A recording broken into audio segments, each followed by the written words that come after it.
Welcome back to the podcast. In today's episode, I had the pleasure of speaking with Ramón Cruz, former president of Sierra Club and current professor at Princeton University. We discuss his journey into environmental policy work, hear an excerpt from an article he wrote about confronting the complex past of the environmental movement, and discuss climate change on his home island of Puerto Rico. A quick note about the episode, this was recorded before the November 2024 US elections, and so keep that in mind in terms of our political discussion. It's more important than ever that we vote for climate candidates, especially as we're facing such significant political hurdles to ensuring a livable and just environmental future for all. So with all that said, please enjoy my conversation with Ramón. Wonderful. Well, I'm really excited to get into today's conversation about environmental policy and about Puerto Rico. And I have a wonderful guest with me today. Ramón, thank you so much for being here. And I will let you introduce yourself more fully. Well, thank you, Kiana. Thanks for the opportunity to meet you and to meet your audience. I'm Ramón Cruz. I'm originally from Boriquen, which is the Taino name for the island of Puerto Rico. I use he, him pronouns, and I'm an environmentalist. I have, spent my career in environmental advocacy and environmental policy. Amazing. And you've done so much in that space and the intersection of environmental justice. You were formerly the president at Sierra Club and are currently a professor and lecturer at Princeton. And I also saw and wanted to congratulate you on recently being named to New York's Power Players in Climate, Energy, and Sustainability. Congrats. I saw that. Thank you very much. Can you tell me a little bit about what inspired you to get into environmental work? Well, I got to the environmental advocacy world really through work in social justice, especially during my college years. I would say I'm an activist, for social justice, social transformation. And even though I had an important base, I guess through my mom. My mom was, at some point, was a nun, but more, I guess, was very committed to service. And so I guess I inherited that from her. She also had an ecology club back in the high school where she taught that I went to as well. And, I was a Boy Scout. So there was a lot of relationship to nature. However, when people ask me, when did I decide to be an environmentalist? I usually say, that question came up a lot, especially when I was president of the Sierra Club. And I dated back to this moment in my college years where I remember it was a Latino film festival, but I met this former guerrilla from Uruguay, and we were talking. I studied here international relations and history, and I was a big fan of the 20th century social movements in Latin America, and she was telling me how frustrated she was with her generation. They took up arms. They wanted to change the world. And then that whole movement, in her view, was co-opted by these, by political egos and corruption, and in many places. And of course, we see that in all systems. But she said, I guess she blamed a lot of the leaders in those movements. And I remember her telling me that if she would be, coming of age as I was in that moment, she would choose the environment as her cause, because it is really a leaderless movement or a protagonist-less movement, and if you think about it, in the 50 years or so of the modern environmental movement, dating basically Earth Day from now, there's barely any icons. Of course, there are many temporary leaders, I guess me being part of the Sierra Club or a leader in the Sierra Club is part of that. But, I don't have any celebrity status at all, or any, many others in the environmental movement. I would say probably Greta Thunberg is the closest thing to an icon in 50 years of the environmental movement, and that is very positive. When movements do not have protagonists, and therefore, the cause is what drives people into it, and that's very positive, I think. That's so interesting. Yeah, I think there have been, I mean, Greta, also I think of Rachel Carson and like different moments, but you're right, the movement hasn't had one clear leader. And also I think the people who get elevated, it's interesting who gets elevated, but there is a strength. And also it's a movement that requires leadership from everyone, and that it's so collaborative. But yeah, really interesting to hear that your interest was sparked in that moment. How I'm thinking about kind of the environmental justice movement, and how that has often been siloed from what is considered perhaps the more mainstream environmental movement and climate movement. And I think in recent years now, there is more synergy of the work coming together and being more throughout the movement. The justice focus has become more apparent in the mainstream and is more throughout the movement. But so basically my question for you is, what was when you started in this work and in the policy space, what was your experience of having the social and environmental justice component of the work be centered? And did you face barriers in accomplishing that work because of, disconnect often in this movement? Well, I guess, even though now I'm, much, 25 years into my career, I guess, I have to say, when I was studying and focusing already on environmental issues, it's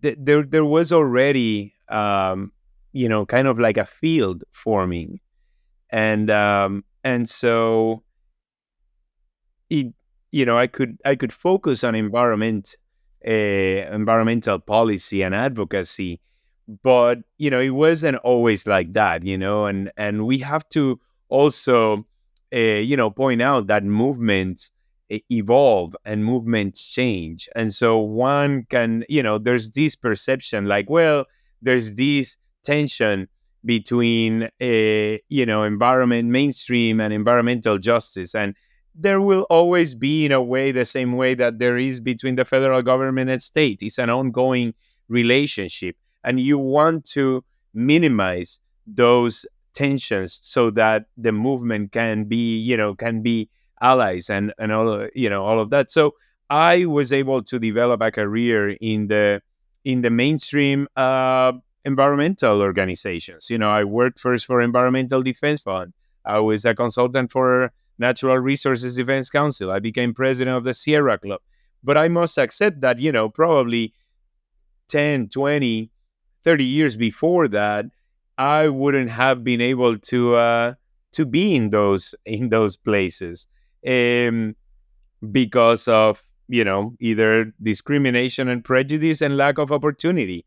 And so I really was able to enter there because I was standing in the shoulders of giants that fought to open those doors for me. I was able to study in an Ivy League school because I was able to, others came before that couldn't, but opened those doors, many of them people of colors and white allies, and there has always been, that allyship necessary to create those changes. And so I am the result of that. So yeah, it's I mean, I guess I took your question more in my own personal experience, but that to say that the mainstream groups have also been changing, and then there's more people like me that may be more sensible to the claims from the past that some people in those mainstream groups before were not able to. It's wonderful to have more increasing people such as yourself in positions of leadership in these really important organizations, able to bring that perspective and make those changes, and advocate for policies that are protecting us all. I would love to hear maybe some kind of highlights or moments of policy or movement wins throughout your work on issues or policies that you really worked on and kind of that felt like turning points also collectively in terms of those wins. Mm-hmm. Well, I would say, especially I don't know if lucky is the word, but privileged, to be leading the Sierra Club at a very specific moment, both internally and externally. And I could take your questions in two different ways. The internal part is all the journey of Sierra Club in terms of centering, justice, centering equity, centering racial justice, and that struggle, and that came to one of the climax of that journey happened during my presidency. The other part was, the election to unseat Donald Trump, and then bringing Biden as the president, because that I mean, I know that currently there's so many things, and the left is not, of course, focusing a lot, especially in the war in Gaza. There are many things that people are not happy about, but the Biden presidency has been transformative, like no other I think in recent history, and especially for environmental issues. So it has been transformative because you have the Inflation Reduction Act. I was able to work a lot on that, and of course, this is always the work of many people and many interests. And even with what we may call poison pills in there, that was that whole struggle to get that passed, and with the problem of having such a small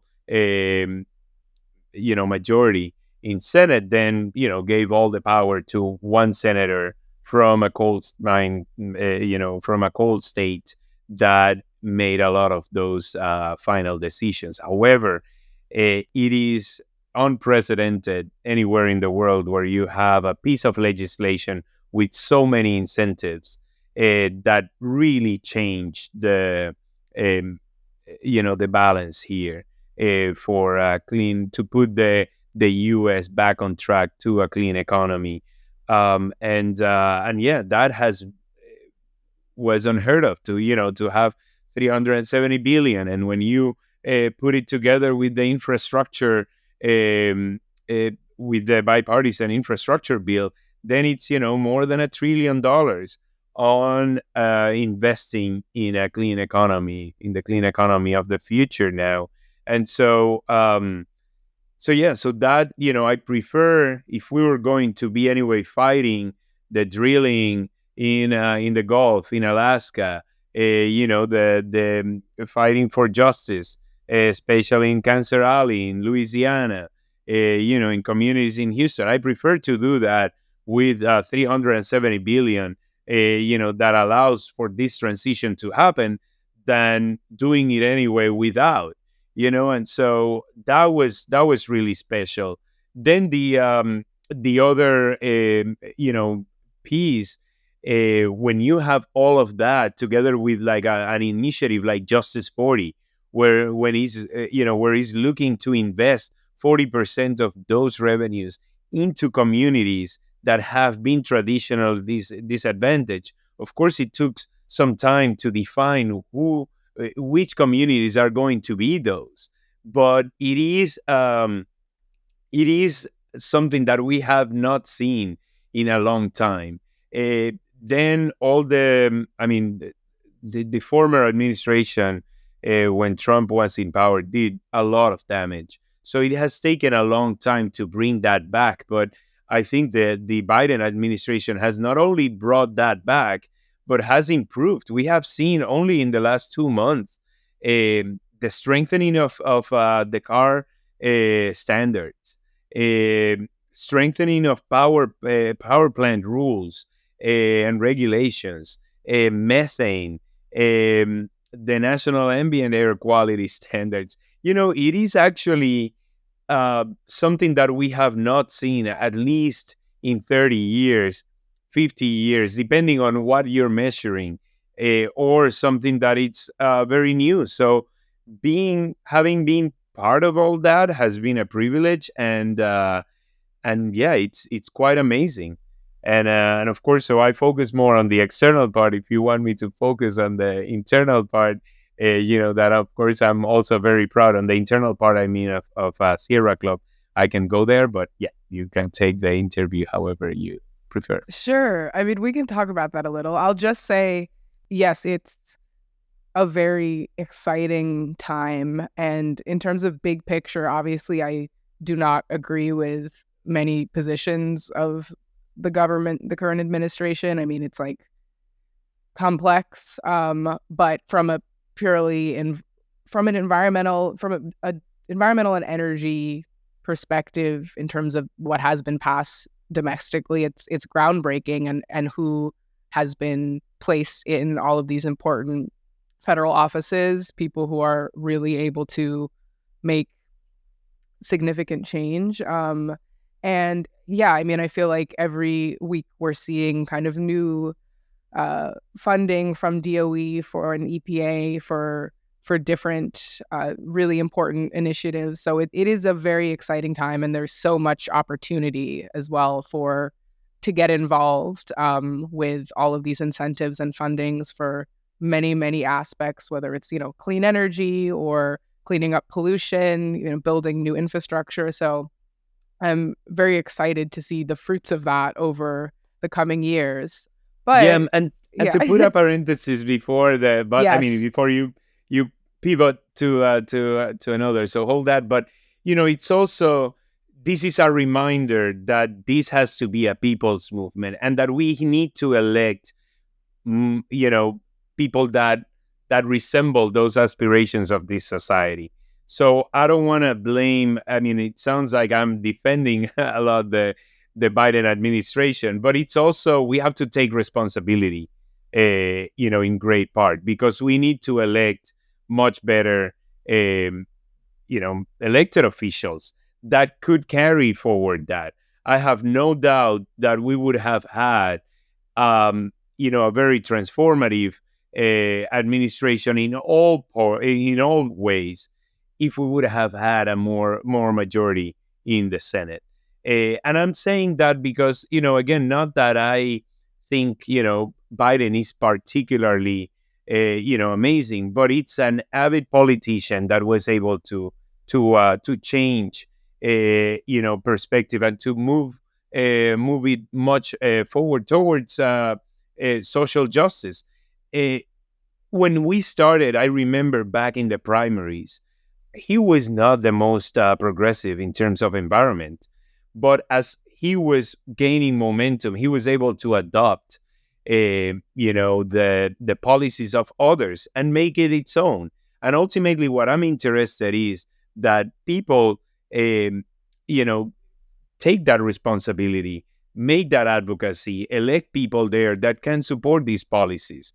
Because ultimately, what became the Inflation Reduction Act was a diluted version of what was his platform for election, that was Build Back Better. And Build Back Better was no other than a slightly diluted version of what was the Green New Deal that, pushed forward by, Representative Ocasio-Cortez, by AOC, and also by Senator Markey and many other champions in Congress that was bringing these forward. And so, again, I want to make emphasis that we often focus on those leaders, on those protagonists. But what is important is that people get active and ultimately bring forward more people that will bring those progressive views forward. Yes, and it's therefore so important to vote if you can vote in this country. Definitely. And I'm inspired by all the people working to help mobilize to elect climate candidates, both individuals and organizations. And we need more people, more elected officials who are running on platforms that really support environmental and climate issues. But yes, this progress couldn't have happened without all of this years and years of work that led to that. So that said, it's not to say that governments aren't full of hypocrisy, because they always are, and it's like ethically and morally complex. And the fight is kind of never over in a sense. Of course. In a sense, because there's always more. Yes. To advocate and to work towards. So I think, going back to what you were saying about your time at Sierra Club, that's, on an organization that also has a complex history in terms of exclusion and its founding. And I'm curious, you were starting to touch on how you were able to reconcile with the history of the organization and bring internal change in your time there. Mm-hmm. Yeah, I mean, and again, it's I may have a peak in a moment or that it's part of a journey that started by others, so I cannot take credit for all of that. It's I think the movement for social justice and for environmental justice is a journey, and so Sierra Club, I think it's a complex and big enough organization to absorb many of these changes.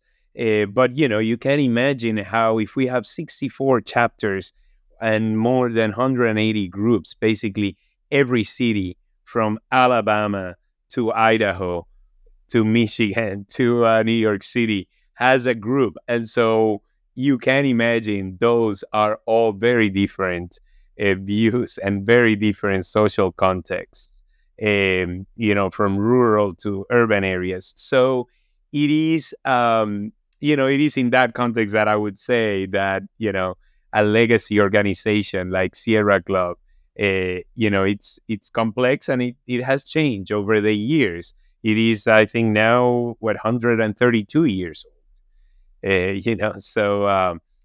but I guess one of those peaks, moments of inflection that can change legacy organizations was the murder of George Floyd, and I think there was no institution in the States that was not, shaken by that incident, and that, and so I was president when that happened, and so it was.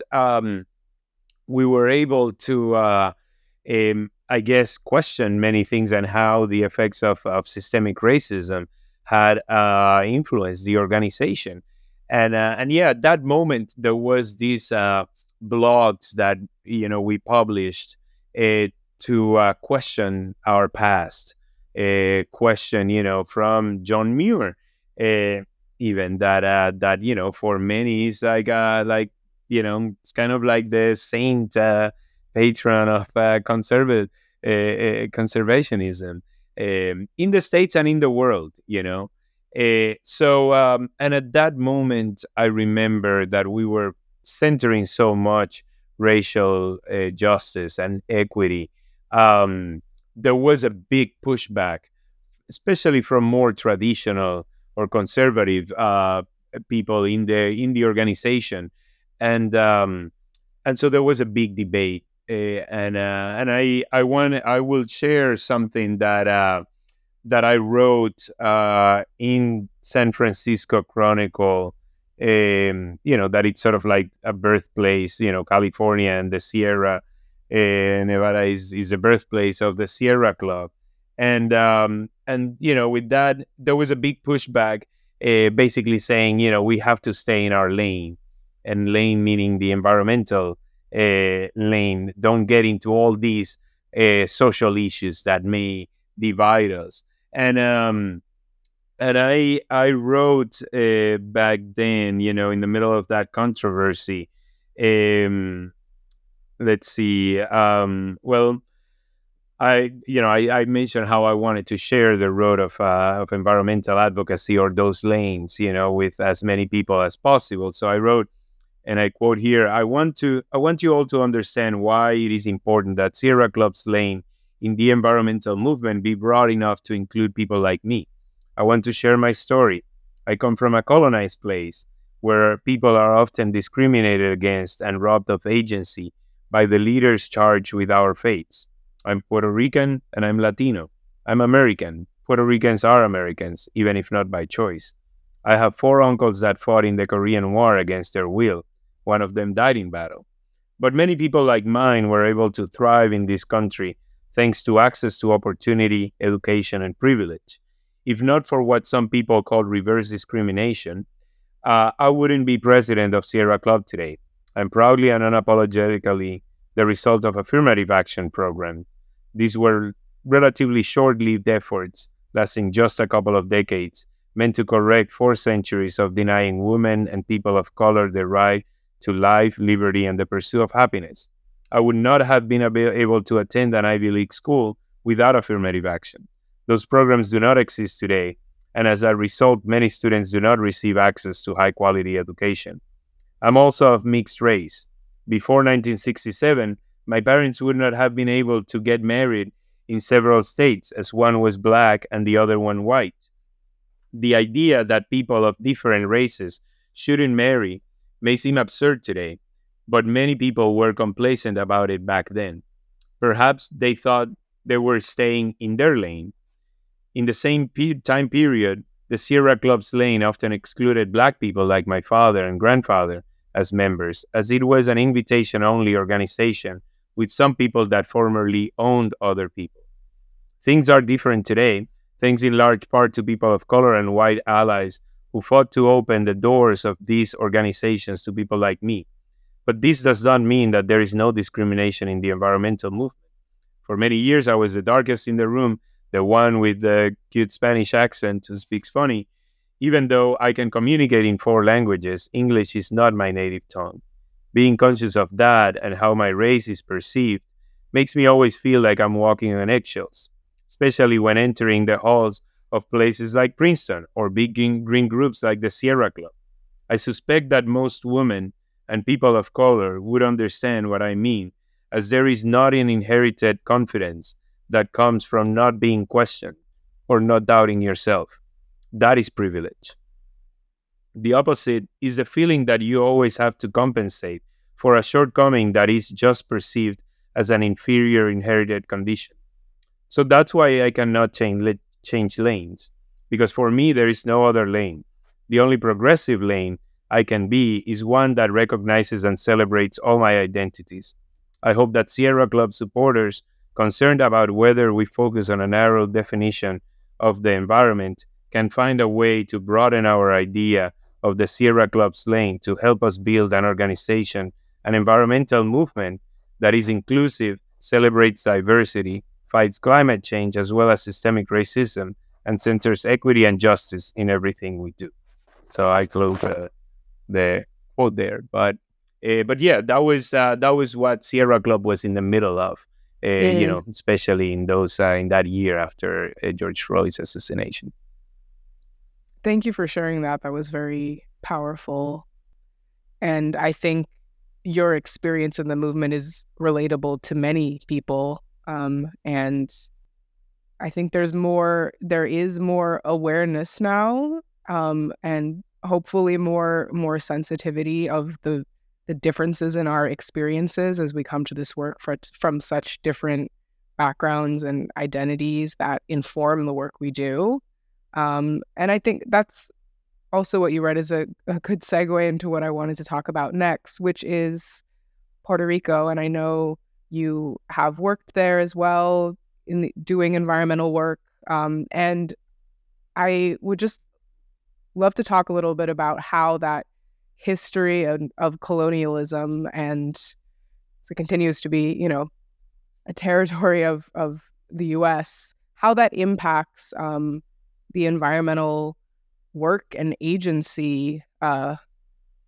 And I mean, there's so much I could say, but I'm very curious to hear your experience of kind of doing environmental work in that particular context, in addition to the unique challenges that small islands face with climate, and resiliency and energy challenges. So there's a lot to say there.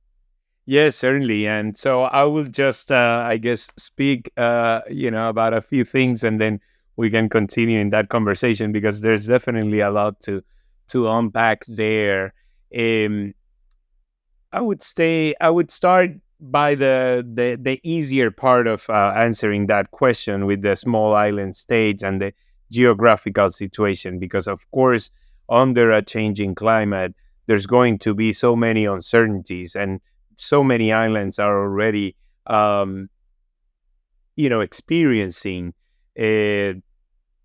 difficulties, especially, and are much more vulnerable to the most, extreme weather events, say with hurricanes especially, and sea level rise. There's, of course, a vulnerability that doesn't come from other places. From, in any other ways. So, of course, there's a big challenge in terms of adaptation to climate change and to a future scene like that. Now, then that opens I guess, to a second theme that has to do with economic vulnerability.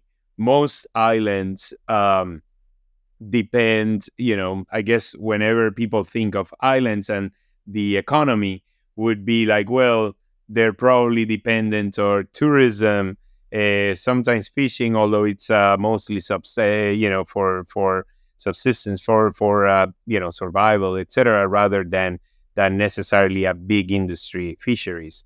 But of course, the health of a coral reef is very important for the daily subsistence. But with tourism, the point I want to bring is that whenever they're vulnerable to an extreme event, that's an industry that suffers a lot, and so that brings them into most islands to an economic vulnerability of something that it's a product. As a product is a luxury good, and so you're dependent on wealthy people and how they decide to spend their money. It's not necessarily something that it's a necessity, right? So that again gives that economic vulnerability. Then a third stage in that or that argument leads us is depending on wealthy people, wealthy countries, and then you're as dependent for so many decades and centuries, and it's a way of of colonialism, and so then that brings us to a fourth layer of that argument, that it's colonialism and capitalism per se. Because something, that small islands, and of course including Puerto Rico, it is a major issue, that dependency and that colonial past, because that colonial past, there is no place in the world where the colonial past has come just by altruism. even when it comes to religion, there's some level of that may be used as an excuse for domination, right? And so it was always a past based on extractivism. And, so the extractive industries is really what played out. And so what we deal with, in places like Puerto Rico with that past of extraction, it's all then the social consequences of that, and having those social inequalities that plays in. So that's also why the challenge of climate change cannot be divorced from all the other issues that has to do with economic stability for the most, for not only having a good environment, but that everybody can enjoy that, and that can also be able to maximize their potential while minimizing its impacts. No, and so but those those things are related to who do we have in power and who gets to vote, or what collective can go forward and present themselves to elections, and so all of those, the intersectionality of all those issues is very relevant, because we're not only talking about just the effects of sea level rise and extreme weather, but it's the capacity to come back, and the capacity to transition to a clean economy, but also doing it in a way that we don't repeat the problems of the past, with that history of extractivism and colonialism and capitalism. Yes, absolutely. Colonialism, capitalism, and the fossil fuel economy are intimately related, because they're both, they're the system of extraction for profit at any cost, and that cost is generally people's lives. And I think looking at sort of the relationship between developed and developing countries, or those in the global north and south, just the global north really has, I think, a moral imperative and responsibility to be funding the clean energy transition for countries in the global south. And I think, as well as, mitigation, and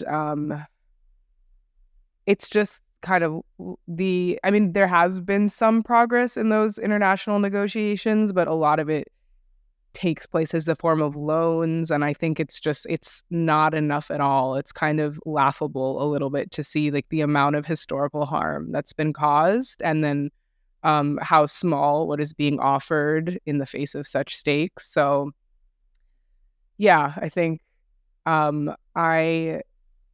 that said, I know we're close on time, and I want to end on a more positive note, but I think following Hurricane Maria, which was, so devastating in so many ways, one positive thing that has come out of that is much more energy justice work happening, whether it's, locally owned solar being developed, and exposing where there's need to build more capacity and resilience in the energy system. I don't know if we have time to get into that too much, but so I'll end on this question, which is, when you're given all the work you've done in policy, both in the US and in Puerto Rico, when you're thinking about a just, equitable climate future, what are you envisioning, and what's giving you hope for the future? Which I think you've touched on a little bit, but we'd love to hear more. Yeah.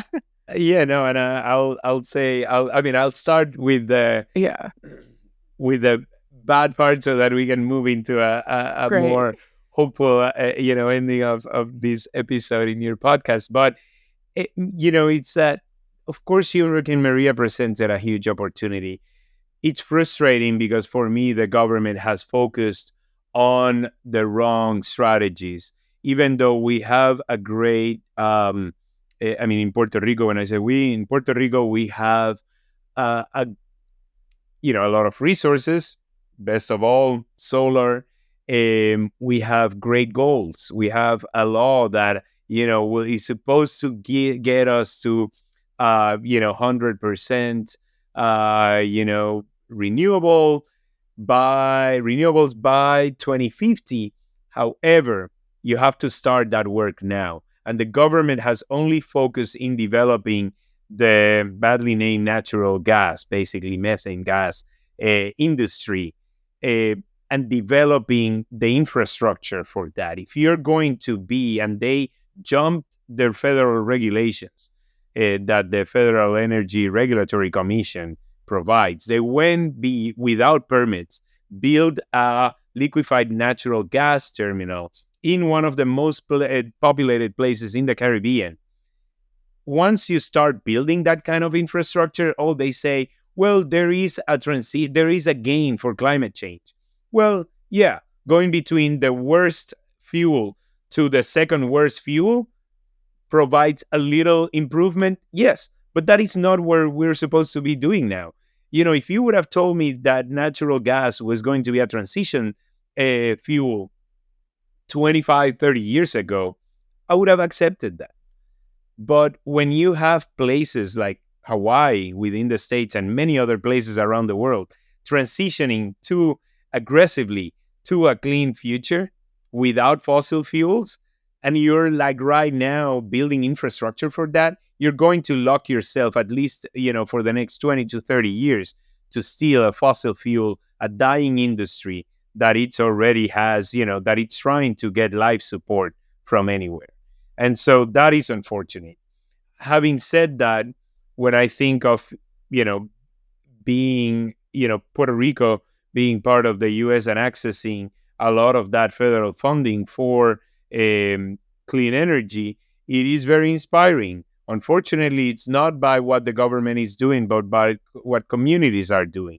When you have funding, for example, for community solar projects, of course, you have in Puerto Rico, organizations like Casa Pueblo that has not used any of that money to build the clean energy future that they want to see. And so you have that kind of community initiatives gives me hope, because ultimately that's what we would like to to move towards, our communities becoming much more independent, much more focused on sharing the benefits of a clean economy. What they have built in the town of Adjuntas, where some key businesses are still running on that, and in the next hurricane that unfortunately will come at some point in the near future, that can come back, be much more resilient.